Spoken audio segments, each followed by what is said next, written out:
Hi, my name is Melanie Roger, and while my story is very unique, it's not. In November of 2010, I nearly lost my life due to postpartum preeclampsia leading to cardiomyopathy. This is my story. It took us a while to have our first child, Elijah Roger. We were elated that he was blessed to us. At 35 weeks, I started going into preterm labor.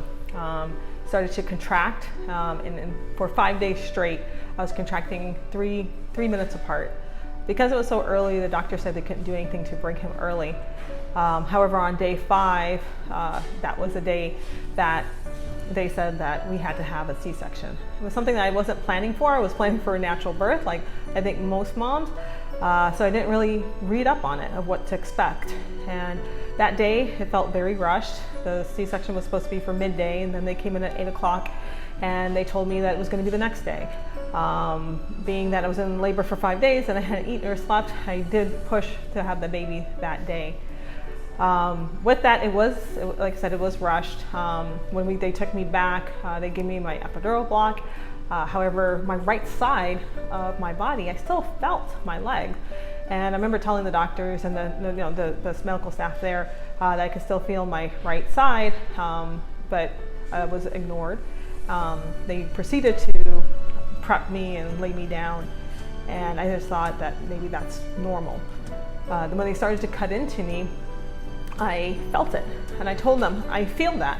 And they asked, what is it, pressure? And I said, no, pain. I feel you cutting me. They tried again to cut into me, and I said again, I feel that.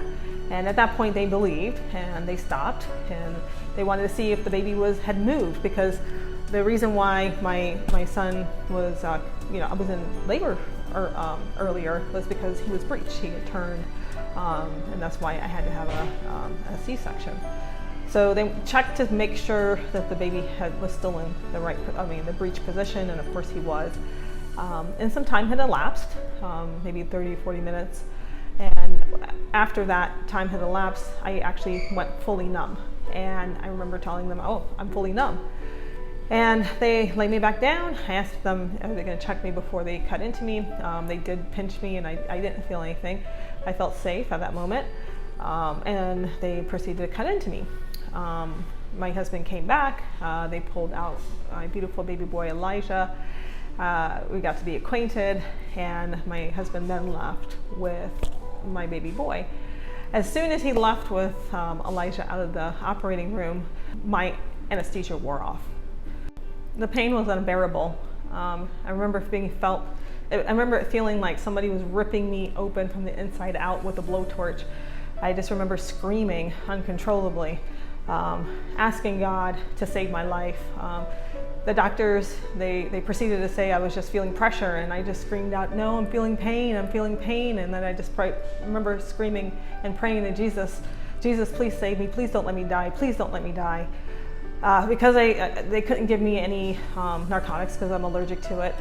They did try to administer me an amnesic block, but it's something that you just can't forget.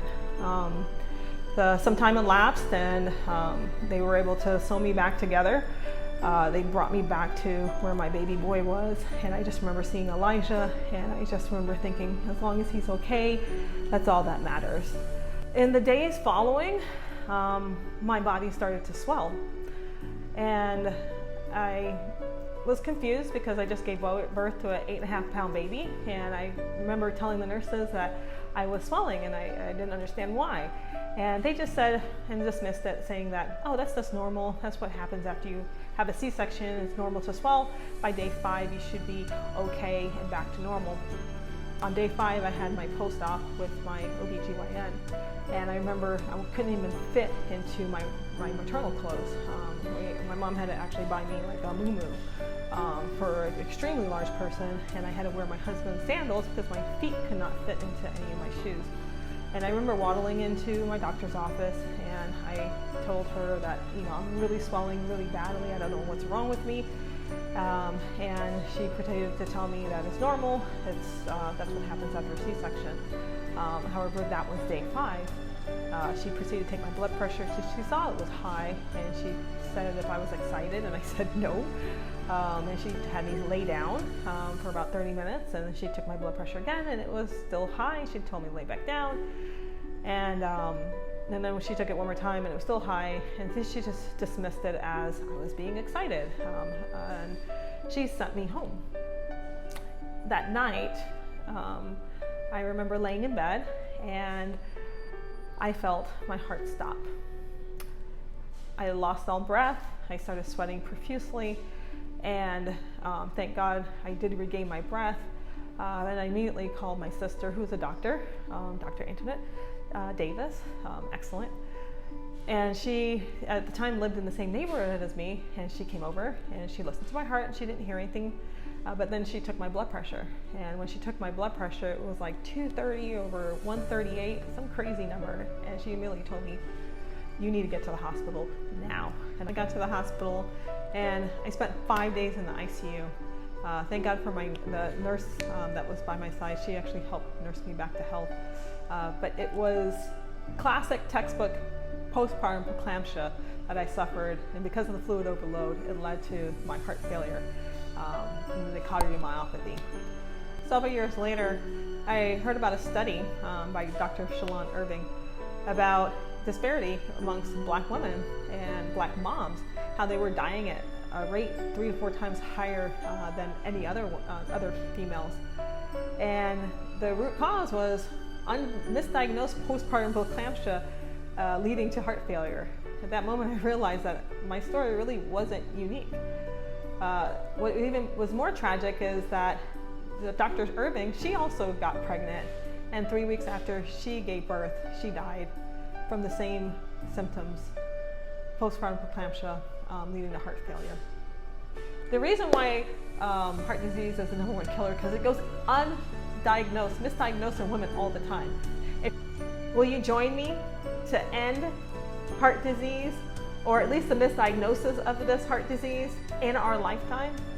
If so, please click the link below to join my campaign, become a team member, or donate much needed funds to educate the masses of what's happening. So please join me in this most urgent matter to end this killer, this silent killer, once and for all. Thank you.